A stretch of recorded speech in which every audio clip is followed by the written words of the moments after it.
Goeienaand geliefdes en welkom by vanaand se aanlyn Bybelstudie. Dit is my groot voorreg om weer vanaand vir u te lei in hierdie Bybelstudie en ek is baie dankbaar vir elkeen wat ingeskakel het. Kom ons sluit die oë en bid ons vir 'n oomblik saam. Here Jesus, baie dankie vir die groot voorreg wat ons het om die skrif te kan open. Elke keer wanneer ons dit bid, Here, bedoel ons dit regtig uit ons hart uit. Ons is dankbaar vir hierdie heilige woord wat U vir ons gegee het, wat ons kan lees en bestudeer en 'n deel van ons lewens kan maak en daardeur veranderd kan wees, Here Jesus. Baie dankie, Vader, vir U ryke genade en liefde daarin. Dankie dat hierdie woord oor ons spoel en ons was en ons verander en ons vernuwe en dat ons daardeur kan leer, Here, wat dit beteken om U kind te wees. Daarom is dit met groot vrymoedigheid dat ons bid dat U hierdie woorde in ons harte sal kom neerskryf, dat U ons sal help om dit reg te interpreteer en reg toe te pas in ons lewens, sodat ons daardeur, Here, U naam alleen mag verheerlik. Ons loof U tot in ewigheid, want U is dit waardig. Amen. Nou ja, baie dankie dat U ingeskakel het vanaand. Dit is soos altyd vir my 'n groot voorreg om met U te kan deurgaan. En ons gaan vanaand kyk na 1 Johannes 5 vers 2 tot 4. Nou voordat ons begin, wil ek dit graag vir ons een keer deurlees. Hieraan weet ons dat ons die kinders van God liefhet, wanneer ons God liefhet en sy gebooie bewaar. Want dit is die liefde tot God, dat ons sy gebooie bewaar. En sy gebooie is nie swaar nie, want alles wat uit God gebore is, oorwin die wêreld. En dit is die oorwinning wat die wêreld oorwin het, naamlik ons geloof. Nou, as ons na hierdie gedagte wil kyk, wil ek vinnig vir ons so 'n bietjie net laat fokus op wat in hierdie gedeelte gebeur tot op hierdie oomblik. En ek wil hê dat ons die gedagtetrein moet verstaan wat Johannes besig is om te volg. In Johannes 5 vers 1, die begin van hierdie hoofstuk, begin Johannes met 'n baie belangrike gedagte. Hy sê vir ons, geloof in Jesus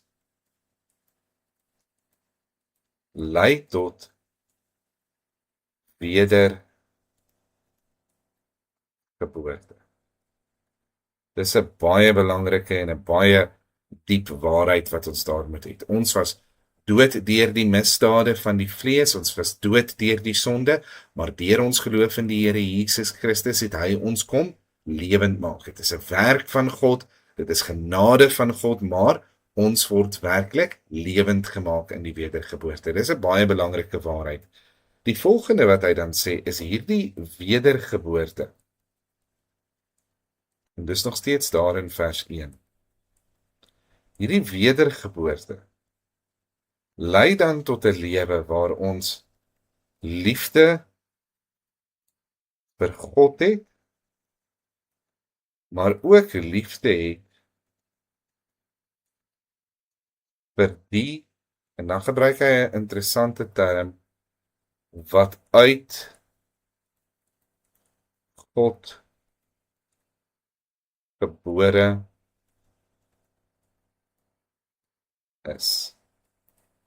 So hierdie wedergeboorte lei tot die liefde vir God en dan die liefde wat uit God, 'n liefde vir die wat uit God gebore is.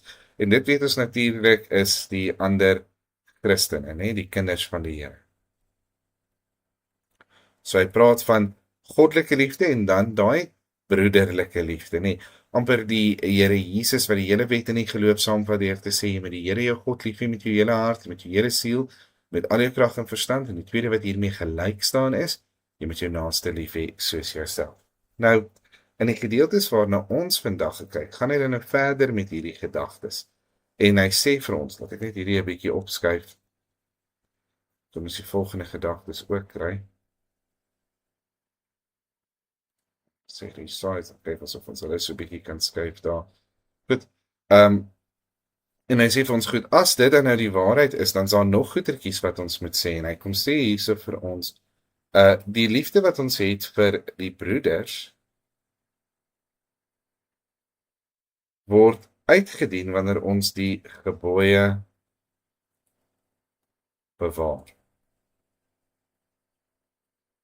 Die liefde wat ons het vir God, word uitgedien wanneer ons die gebooie bewaar. Dan kom hy in die volgende gedeelte en hy sê, hierdie gebooie wat ons bewaar, lei tot die oorwinning van die wêreld. En geloof in Jesus, wat net interessant is daar waar hy begin het, geloof in Jesus is die oorwinning van die wêreld. So dis waartoe Johannes op pad is wanneer hy hierdie gedeelte vir ons skryf. Ons geloof in die Here Jesus Christus, hy vertel 'n verhaal hierso. Ons geloof in die Here Jesus Christus het vir ons hierdie wedergeboorte geskenk, met ander woorde, die vermoë om hierdie geestelike lewe, ewige lewe te ontvang. Ons is in 'n verhouding met die Here Jesus, ons is in 'n verhouding van vrede teenoor God. Dit maak dat ons 'n liefde het vir God en dit word uitgedruk in 'n liefde teenoor die broeders, teenoor mekaar. Hierdie broederlike liefde of susterlike liefde natuurlik ingesluit, word uitgedruk wanneer ons God se gebooie bewaar. En ons liefde vir God word ook uitgedruk wanneer ons God se gebooie bewaar. En daardeur verbind hy hierdie twee gedagtes eintlik baie sterk met mekaar. En dis 'n baie groot deel van dit wat ons in hierdie gedeelte gaan sien. En dan sê hy, hierdie gebooie wat ons nou bewaar, omdat ons lief is vir die broeders, omdat ons lief is vir God, omdat ons wedergebore is, omdat ons geloof in die Here Jesus Christus gehad het, hierdie gebooie oorwin die wêreld. En die oorwinning van die wêreld is geloof in Jesus Christus. En hy vat ons eintlik so half op 'n reistog van geloof tot geloof. Hy begin met geloof wat lei na wedergeboorte,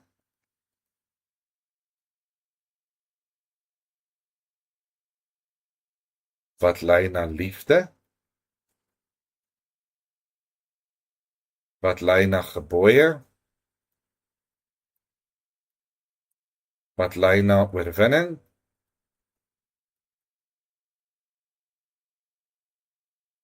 wat gebore is uit geloof. My skatting hier op die skerm, van waar die einde van die skerm is, het hy nie goed uitgewerk nie. Daar was eintlik nog genoeg plek vir geloof. Ek wil dit regmaak, sommer terwille van myself, terwyl ek nou praat. En so vat hy op ons 'n reistog van geloof tot geloof. En dis vir my eintlik wonderlik om dit te sien in hierdie eerste 4 versies van die 5de hoofstuk. Net hoe kunstig en hoe meesterlik hy hierdie gedagtes begin uitbou en uitwy en vir ons vat op 'n pad waarop ek dink enige mens bevoorreg is om te gaan. Hierdie pad wat begin het toe ons geglo het in die Here Jesus Christus en wat dan nou eintlik die wêreld oorwin deur hierdie selfde wonderlike geloof. So, wat 'n wonderlike gedagte. Kom ons gaan kyk dan na hierdie gedeeltes en dan sien ons hoe dit uitspeel in hoofstuk 5 verse 2 tot 4. Nou, een van die belangrike dinge wat ons kan doen wanneer ons na hierdie gedeeltes kyk, is om woorde wat herhaal vir onsself uit te merk met die doel dat ons 'n bietjie van 'n gedagtegang kan optel. En ons verseker woordjies wat so 'n paar keer herhaal hier en jy gaan sien as ons hulle begin merk, dan sien ons baie vinnig waaroor hierdie dinge gaan. Die eerste woordjie wat ek graag wil merk is gebooie. Ons het gebooie in hierdie plek, ons het gebooie hierso, ons het gebooie daar. Die tweede enetjie, ons merk hom in 'n ander kleur, is die woordjie liefhet. So daar het ons liefhet, liefhet, liefde, en dit lyk soos dit. Die laaste enetjie wat ons dan ook raak sien, ek gaan hom sommer in oranje sit, is dan die woordjie oorwinning. Ons het oorwin, oorwinning, en weer eens oorwin, en daardie laaste gedeelte. So hierdie gaan vir ons kernwoordjies wees. Dit gaan ons lei om hierdie gedagtegang wat ons hierbo raak gesien het, dan nou mooi te kan verstaan. So kom ons kyk na die versies een vir een en dan sien ons presies wat daarin gebeur en hoekom ons tot hierdie afleidings gekom het. Die eerste gedeelte waaroor ek wil praat is die woordjie hieraan. Nou hieraan kan baie keer gebruik word om of na die vorige waarhede te verwys of na die waarhede wat volg. En in Johannes se geval en die manier hoe hy dit in hierdie gedeelte gebruik, gaan dit vir ons verwys na dit wat nou kom. Die volgende belangrike woordjie is die woordjie weet wat ons hier opspoor. Nou hierdie woordjie is die Griekse woord ginosko. Maar wat interessant is van ginosko in hierdie geval is dat Johannes besig is om te praat van iets wat ons noem ervaringskennis.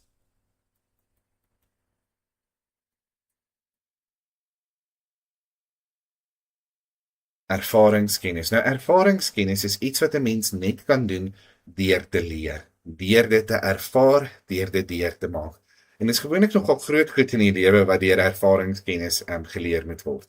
'n Mens leer nie kar bestuur deur jou K53 boek deur te gaan. Jy kan daai boek van hoek tot kant ken, maar wanneer jy op die pad kom, is die praktyk baie anders as die teorie. En is daar in die praktyk waar jy leer hoe om 'n saak te doen.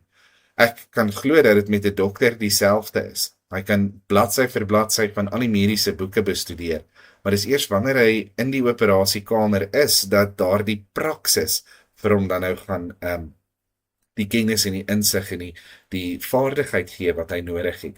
En dis baie naby aan wat Johannes hier vir ons kom wys. Hy kom sê, hieraan weet ons, die woordjie weet hier, is geskryf in die tydval wat in die verlede begin het, maar wat voortduur in die oomblik. So, met ander woorde, ons het geweet en ons leer nog steeds ken en ons sal nog aanhou om te leer ken tot in 'n onbepaalde tyd in die toekoms. So hieraan weet ons, leer ons ken.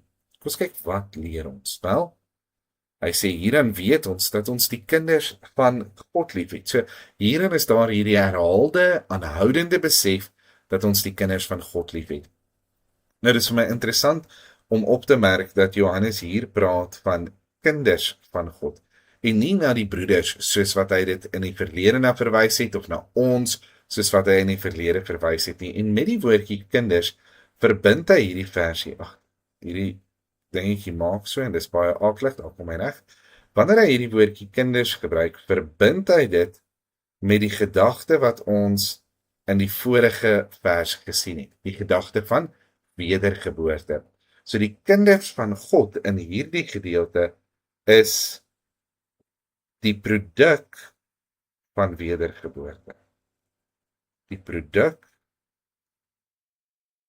van wedergeboorte. Ons is nie God se aanneemkinders nie, ons is God se kinders deur geboorte.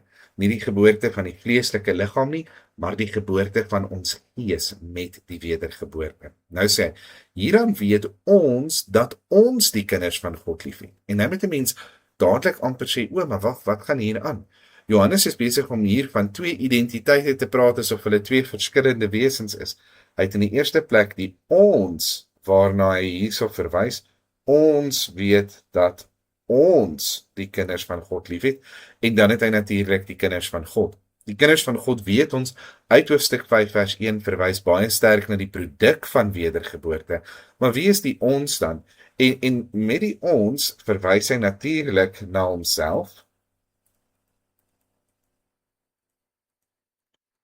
Hy verwys ook na die ander heiliges vir wie hy skryf. Nou hierdie heiliges beteken natuurlik nie iemand wat spesiaal goed is of 'n besondere tipe goddelike karakter beklee nie. Heiliges verwys na enigiemand wat waarlik gered en wedergeboorte is.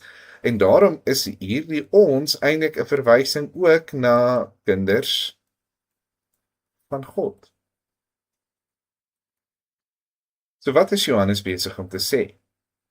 Hy sê, hieraan weet 'n kind van God, of hieraan het 'n kind van God leer ken, of hieraan is 'n kind van God voortdurend besig om te ontdek, dat hy of sy ander kinders van God liefhet, met hierdie goddelike liefde. Met ander woorde, hy kom gee vir ons 'n toets vir hierdie liefde van ander kinders van God. Nou sê hy, daar is twee redes, maniere hoe om te weet, of twee tekens, dat daar waarlik liefde is vir kinders van God. Nommer 1, wanneer ons God liefhet, En nommer 2 is wanneer ons sy gebooie bewaar. Nou is hier eintlik ietsie baie besonder wat ons hierso moet oplet. Die ding wat ons moet oplet is Paulus sê, as ons wil weet of daar broederliefde is, met ander woorde, liefde tussen kinders van die Here, dan moet ons sien dat daar 2 dinge is wat in ons hart is. Die eerste is die liefde vir God plus, en ek gaan hier my bes probeer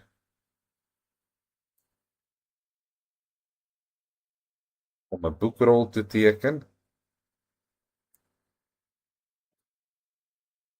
Die programmetjie wil nie saamwerk nie, hy bly dink ek vir uit, maar daar sê 'n boekrol, dit is die gebooie wat ons moet bewaar. Ek is nogal trots op my boekrol, ek dink nie hy kom nie. Goed.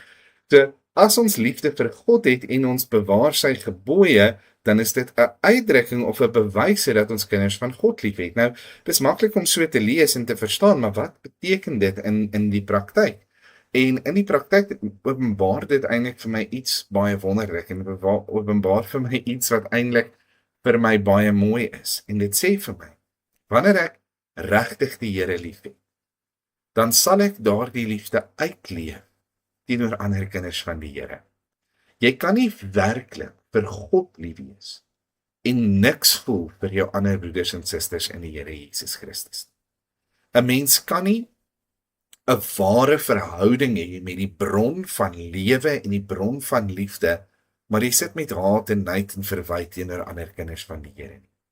Daardie liefde wat jy vir God het, is al reeds 'n bewys van die liefde vir die Here. Dis soos om te sê dat as jy wil weet of jy in die swembad is, moet jy kyk of jy nat is. As jy wil weet of jy liefde het vir jou broeders en susters, moet jy jouself vra, het jy liefde vir God? Want ware liefde vir God word uitgedruk, word uitgespreek in die liefde vir die mense.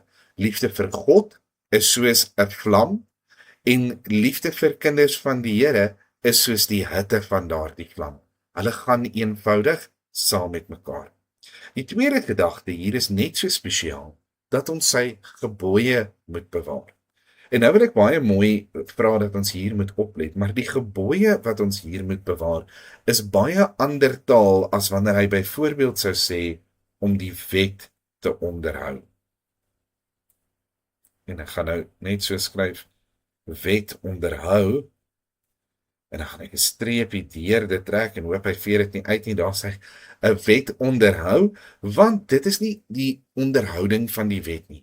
Daar sal daar geen sin in gewees het nie. Die wet in sy oorspronklike vorm is gewoonlik baie koud gewees, het baie reëls gehad, daar was baie gevalle waar mense met klippe doodgemaak word, en dit was verseker in groot opsigte nie altyd 'n uitdrukking van broederlike liefde nie. So wat is hierdie gebooie bewaar, waarvan die apostel Johannes dan nou skrywe? Wel, hoewel dit absoluut die Ou-testamentiese wet uitspreek, want die uitleef van die Ou-testamentiese wet in sy volste en volmaakste vorm is 'n uitdrukking van liefde teenoor God, maar Johannes verwys hier na die wet van liefde, die nuwe gebod, soos wat die Here Jesus dit genoem het, toe hy met sy disippels gepraat het in die bovertrek. Hierdie nuwe gebod, hierdie wet van die liefde, was 'n liefde waarin alles waarin ek optree, alles wat ek sê, alles wat ek dink, alles wat ek doen, 'n uitdrukking van liefde is. Net soos alles wat God sê, alles wat God doen, 'n uitdrukking van liefde is. As 'n mens mooi daaroor dink, is die onderhouding van die wet 'n uitdrukking van liefde. Dink maar aan die 10 gebooie. Die 10 gebooie is pragtig verdeel in die onderhouding van God se liefde en in die onderhouding van my naaste liefde. As ek vir God lief is, sal ek my tog voor geen ander God neerbuig nie. Ek sal geen ander God hê nie. Ek sal God se naam nie soos 'n vloekwoord gebruik nie en ek sal spesiale tyd maak vir die Here. As ek my naaste liefhet, die mense in my lewe, sal ek nie my ouers disrespekteer nie. Ek sal verseker nie iemand vermoor nie. Ek sal nie op iemand verneek met wie ek in 'n liefdesverhouding staan nie. Ek sal nie hulle goeder steel nie. Ek sal nie valse getuienis teen hulle spreek nie, en ek sal ook nie met hierdie aaklige, lelike jaloesie in my hart sit. wanneer ek liefde in my lewe het, wanneer liefde my riglyn word, dan onderhou ek amper van nature die wet van God. Natuurlik is daar kere wanneer ons as kinders van die Here val. Niemand van ons onderhou sy gebooie in sy volmaaktheid nie. Ek wens dat ons kon en ons strewe werklik daarna asof ons dit kan gryp, maar hierdie onderhouding van die wet is 'n uitdrukking van liefde. So nou kom sê Paulus, as jy nou 'n kind van die Here is en jy het nou gehoor in vers 1 dat as jy weergebore is, staan jy in hierdie verhouding van liefde teenoor God. God's maklik om verlief te wees. Hy's volmaak, fantasties, ideaal. Hy's bo ons gedagtes. Dis nie maklik om vir kinders van die Here lief te wees nie. Hulle is baie keer onvolmaak, nog in die proses van heiligmaking, nog besig om te groei en te leer en verander te word. So, nou kry ons hierdie twyfel in ons hart en ons sê, maar goed, is ek dan nou weergebore as ek vir God kan lief wees, maar ek kan nie vir my broeders lief wees nie. En Paulus kom en hy sê vir ons wel, daar's 'n sekere manier hoe jy kan weet of hierdie broederliefde in jou hart is, want God se liefde, die liefde wat jy vir God het, is die eerste bewys daarvan, en die tweede is onderhou sy gebooie. So as jy lief het vir God, maar jy voel daar's nog nie hierdie broederlike liefde in jou hart nie, begin net om sy gebooie te bewaar. Onderhou sy gebooie, volg hom na, en jy sal dit dan vind. Ons kyk na die volgende vers. Die volgende vers sê, want dit is die liefde tot God. Nou gaan hy hierdie eerste gedagte wat hy hier gemaak het, wanneer ons God lief het, gaan hy nou vir ons kom verduidelik. Ons maak dit so daar sê. Gaan hy nou vir ons kom verduidelik hier in vers 3. Want hy wil vir ons sê, want is 'n baie belangrike woordjie, dit beteken daar kom 'n verduideliking. Hy sê, want die liefde tot God, en nou wil ek net hier sê, hierdie liefde tot God is in die Grieks in 'n baie besondere manier geskryf, en dit is geskryf sodat ons kan weet, dit is ons wat God lief het. So hy kom beskryf hierdie eenrigting liefde. Kyk, daar's my hartjie, hy wil nie my hartjie aanvaar nie, ons kyk as ek terug aan daar gaan hy. Goed, so dit is ons liefde vir God. Nou dit laat my baie dink, net voordat ons nou verder gaan praat, terwyl ons praat oor hierdie onderhouding van die gebooie, aan die woorde wat hy geskryf het in 1 Johannes 2 vers 3. Nou in 1 Johannes 2 vers 3 het hy geskryf, en hieraan weet ons dat ons hom ken, en hoor wat sê hy nou? As ons sy gebooie bewaar. En het ek 'n oulike triek geleer met hierdie programmetjie van my, maar as my handskrif nou nie baie leesbaar is nie, kan ons hom so verander. Daar sê 1 Johannes 2 vers 3, en hieraan weet ons dat ons hom ken as ons sy gebooie bewaar.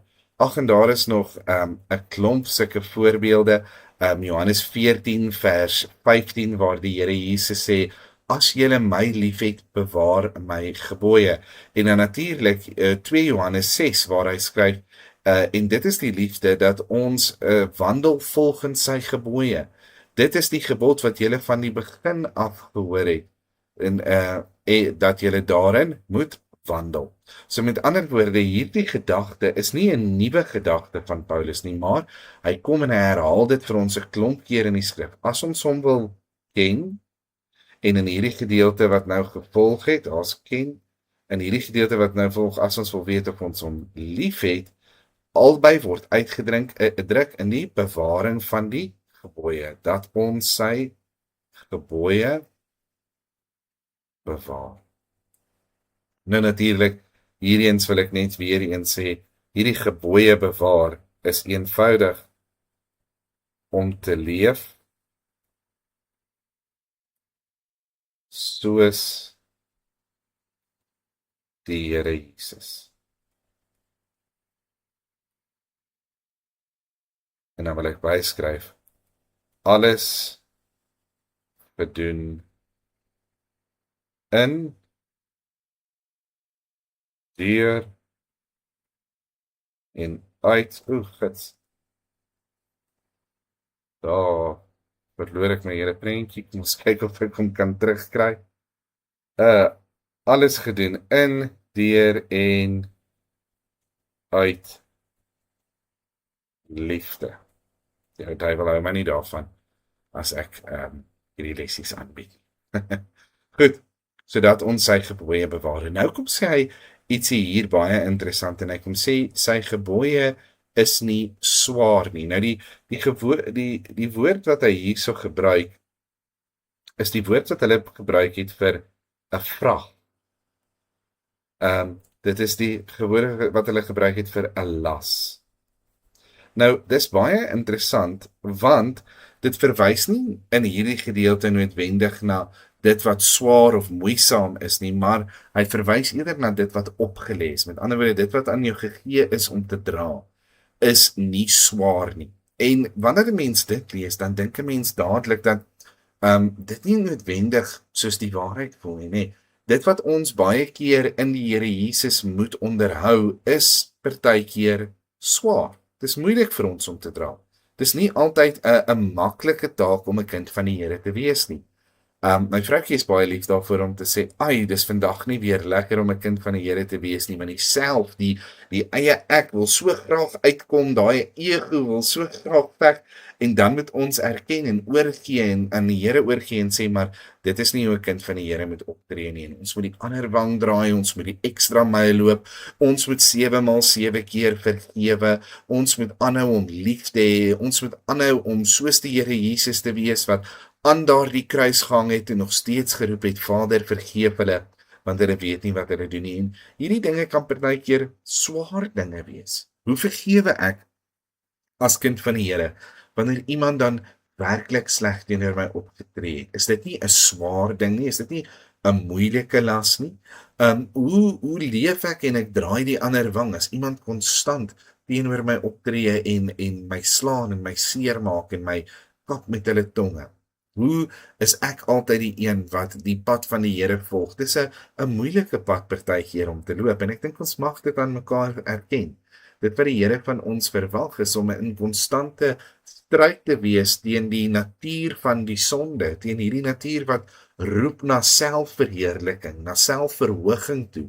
Ons moet in 'n konstante stryd wees. Paulus skryf in Hebreërs, hy sê, julle het nog nie ten bloede toe weerstand gebied teen die sonde nie. Dis 'n groot vraag wat die Here vra vir ons, terwyl ons dit met liefde kan gee, want dit wat hy vir ons gedoen het is ondenkbaar aan die kruis, maar dis moeilik vir ons om 'n kind van die Here te wees. Ek dink dis waarom Paulus op 'n punt kom in Romeine wat hy sê, ag, wie sal my verlos van die liggaam van hierdie sonde? Dis nie 'n vreugdevolle uitroep daar nie.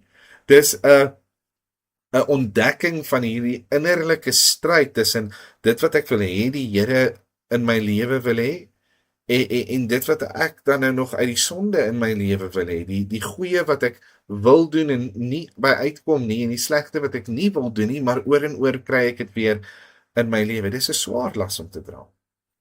Johannes is nie hier besig om te sê dat daardie las nie swaar is.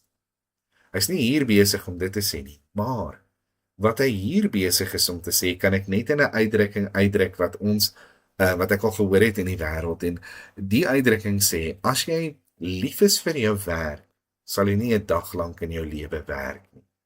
En wat hulle daardeur probeer sê is, as jy baie lief is vir dit wat jy doen vir 'n lewe, dit wat jy doen vir 'n inkomste, dan voel dit nie vir jou soos werk nie. Dis vir jou lekker om dit te gaan doen, dit maak jou opgewonde om dit te gaan doen. So dit voel nie moeisaam en sterend nie, al is dit partykeer harde werk. Ek dink aan 'n kunstenaar wat 'n passie het vir kuns en 'n liefde het vir kuns, maar wat ure sit in die fynste detail op daardie skildery inskilder. Dis harde werk, maar dis 'n werk wat hulle uit liefde uitdoen. En wat Paulus in hierdie gedeelte sê is, as jy God werklik liefhet, dan is daar hierdie begeerte in jou om beter te wees, om meer en meer soos die Here Jesus te wees. Jy wil soos die Here Jesus optree. Jy wil soos die Here Jesus dink. Jy wil kan vergewe. Jy wil kan aanbeweeg. Jy wil die ander wang kan draai. Jy wil die voete kan was. Want binne in jou is daar hierdie begeerte om meer en meer soos die Here Jesus te wees. Daarom is hierdie dinge nie vir jou moeite nie, want jy wil dit graag doen. Kan ek 'n praktiese voorbeeld gebruik? Die Here beveel ons in sy skrif om kerk toe te gaan, né? Hebreërs 12 sê vir ons, moenie julle onderlinge byeenkomste verontagsaam, soos sommige die gewoonte het nie, en des te meer julle die dag sien nader. So, ons moet kerk bywoon. Dis iets wat die Here vir ons gegee het en begeer. Nou, as die liefde van God in ons harte nie altyd warm brand nie, is dit partykeer moeite om kerk toe te gaan. Swaar staan ons op, swaar trek ons aan. Maar, as daardie vuur, daardie liefde vir die Here, soos 'n passie in my lewe brand, en ek het hierdie diep begeerte om tyd saam met die Here te spandeer, dan is dit nie vir my moeite om op te staan en kerk toe te gaan nie. Nee, inteendeel, ek is bly om kerk toe te mag gaan. Dit is vir my 'n voorreg om daar te wees. Ek is opgewonde as ek daar aankom, want ek is hier waar ek wil wees. En dis wat Johannes bedoel, wanneer hy sê, en sy gebooie is nie swaar nie. Hy sê, dit wat ons vir die Here moet doen, is nie vir ons moeite om te doen nie. Dis dalk moeilik om te doen, maar dis nie moeite om te doen nie, want dit is ons begeerte, dis deel van wat dit beteken om in hierdie nuwe lewe saam met die Here te spandeer. Dis 'n wonderlike lewe om te leef. Ek sal nooit vergeet nie, en ek getuig dit, so 'n bietjie skaamte in my hart, maar in die tydperk toe ek verdwaal het van die pad af, en ek my draadjies in die lewe gaan loop het, was daar geen swaarder of moeiliker tyd as op 'n Sondagoggend, wanneer ek die kerkklokke hoor lui in die dorp. In daardie tyd het dit vir my so erg geword, dat ek skelm by 'n kerk in die agterste banke ingeklip het, en daar agter gaan sit het met trane in my oë, want ek het hierdie begeerte gehad om naby aan die Here Jesus te wees. Maar ek was te skaam om my eie mense toe te gaan as gevolg van die lewe wat ek geleef het. Mag die Here ons verhoed teen dit. Sy gebooie is nie swaar nie. Dis 'n voorreg, dis 'n vreugde. Dawid sê, ag, dat ek mag woon in die woning tot in lengte van dae. Wat 'n fantastiese lewe om te lewe vir die Here Jesus.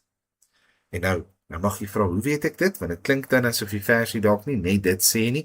Dit klink daar asof die versie baie duidelik vir ons sê, dis nie te swaar, is nie te moeilik nie. Maar ek weet dit as gevolg van die volgende versie. Kom ons kyk wat sê die laaste versie, vers 4 sê, want alles wat uit God gebore is. Nou, vra mense, wat is hierdie alles wat uit God gebore is? Nou, daardie uit God gebore, ek nou net hier my lyntjie trek, is 'n ou tydse manier om net te sê alles wat van God afkom.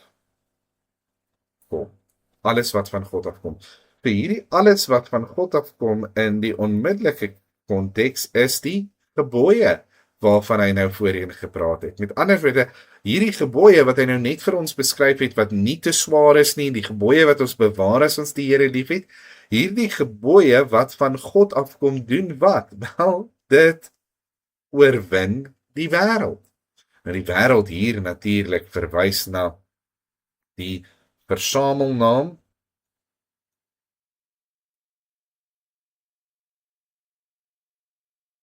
vir die ongeredde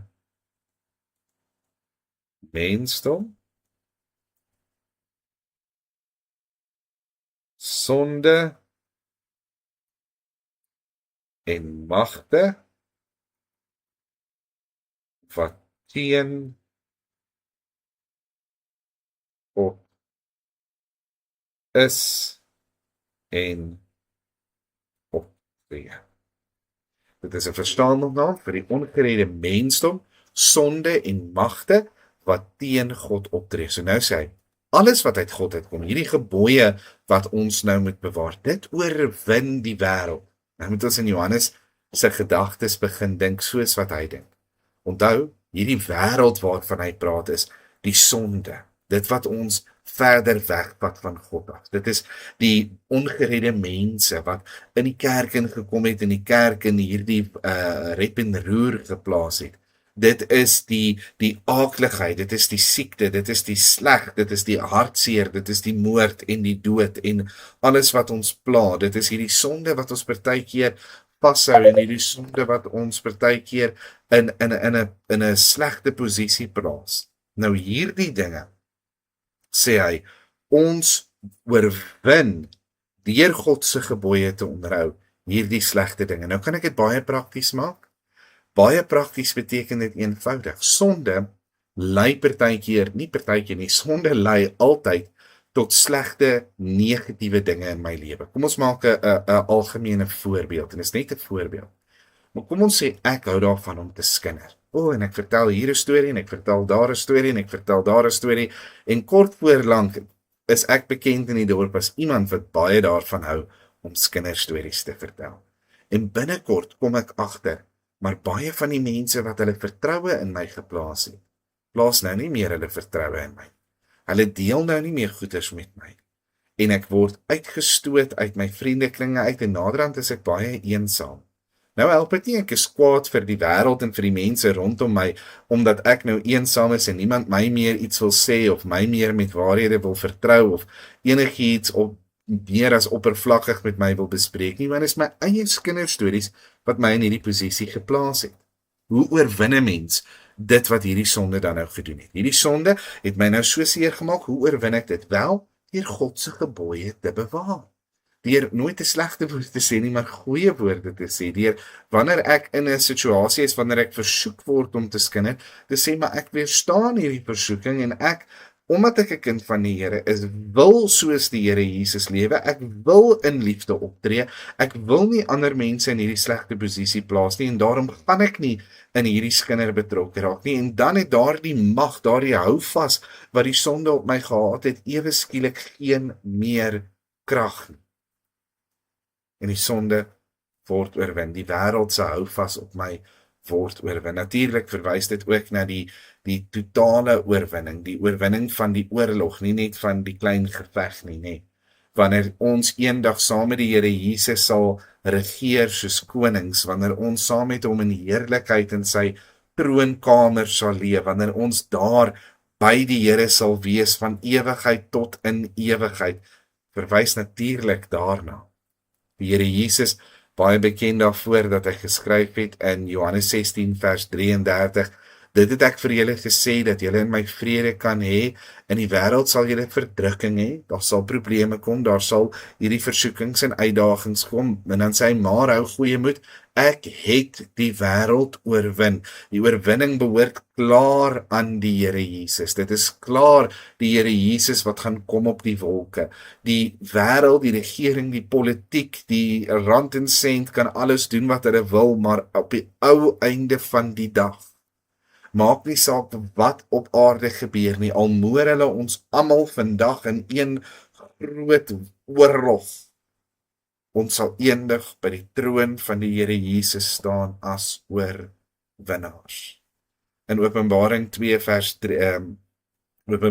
en 3 noem die Here daardie mense wat aan hom getrou gebly het oorwinnaars, en dieselfde mense in Openbaring 19 vers 19 en 20 noem hy regeerders.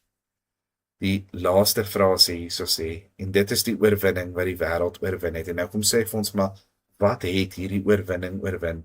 Ons geloof. Nou wil ek iets interessants hier opmerk, is miskien weer 'n bietjie taalkundig, maar ons geloof, soos wat hy hier staan, is die enigste tyd wat Johannes die woord geloof op hierdie manier gebruik. Geloof is 'n interessante woord, want dit kan gebruik word as 'n werkwoord of as 'n selfstandige naamwoord. Met ander woorde, om te glo of geloof as 'n abstrakte selfstandige naamwoord. Nou, in hierdie opsig word hy gebruik as 'n selfstandige naamwoord. Met ander woorde, hy verwys nie na die aksie waardeur ons glo nie, maar hy verwys na die godsdiens waarin ons glo. Ons geloof verwys na alles wat ons glo. Die Here Jesus Christus wat gebore is, geleef het, gestaan het voor Pontius Pilatus, gekruisig, gestorwe, begrawe en in die onderste dele van die aarde neergedaal het, wat op die derde dag weer opgestaan het uit die dood, opgevaar het na die hemel en sit aan die regterhand van God, van waar hy sal kom om te oordeel die lewende en die dode. Dit is ons geloof en daarin het ons vir ewig en vir altyd tot in ewigheid altyd die oorwinning. Daar's vir my so baie om uit te pak in hierdie versies wat ek vandag met u gedeel het. En ek hoop dat dit vir u opgewonde maak en u inspireer soos wat dit my inspireer en opgewonde.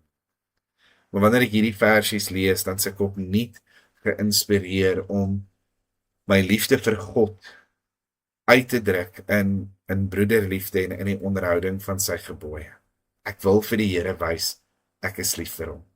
Een kommentaarskrywer sê, deur vir ander mense lief te wees, ander kinders van die Here lief te wees, en deur sy gebooie te onderhou, is die enigste manier waarop 'n kind van die Here, I love you, vir die Here Jesus regtig kan sê. Dit is maklik om te sê, ek is lief vir jou.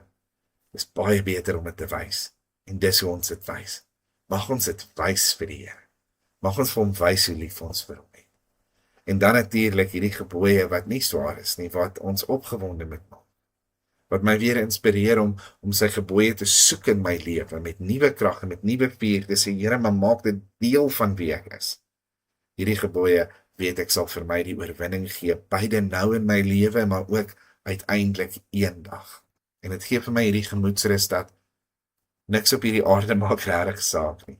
Die politiek wat ons bang maak, die oorloë wat dreig, die pestsiektes wat uitbreek, die aardbewings, die vuur, die vlam, die antichrist, die draak, die dinge wat kom, al hierdie dinge beteken op die ou einde eintlik niks, want ons sal ten spyte van hulle almal eendag by die Here Jesus staan as oorwinnaar.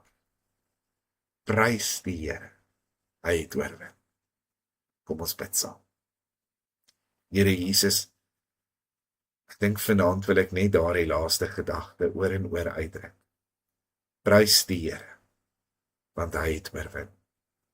Prys die Here, want aan hom kom al die eer en die aanbidding en die lof van ons harte toe. U is en was en sal altyd ewig ons Vader wees, en ons loof u daarvoor. Dankie vir die oorwinning. Dankie vir liefde. Dankie vir die gebooie. Leer ons om dit te dra. Ons loof u tot in ewigheid, want u is dit waardig. Amen. Baie dankie dat julle ingeskakel het vanaand. Ek hoop dat dit vir julle tot seën was. Mag die Here julle seën en mag julle in sy liefde groei en sy genade ervaar. Die Here seën. Lekker aan.